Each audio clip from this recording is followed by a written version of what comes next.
Mercoledì 18 giugno, Santi Marco e Marcelliano martiri. È il 170° giorno dall'inizio dell'anno, ne mancano 196 al termine. Il sole sorge alle 5:22 e tramonta alle 21:02. La luna si leva alle 17:43 e tramonta alle 2:31.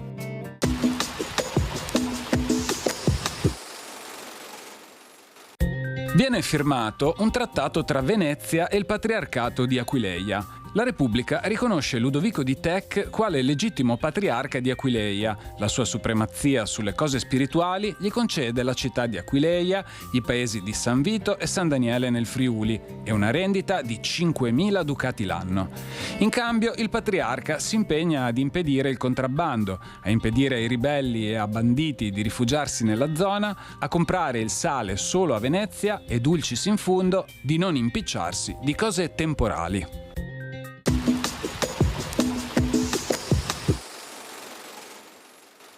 Le previsioni per domani. Cielo sereno, soprattutto fino a metà giornata o poco nuvoloso per cumuli in montagna al pomeriggio e ingresso di nuvolosità alta in serata. Temperature in ulteriore rialzo.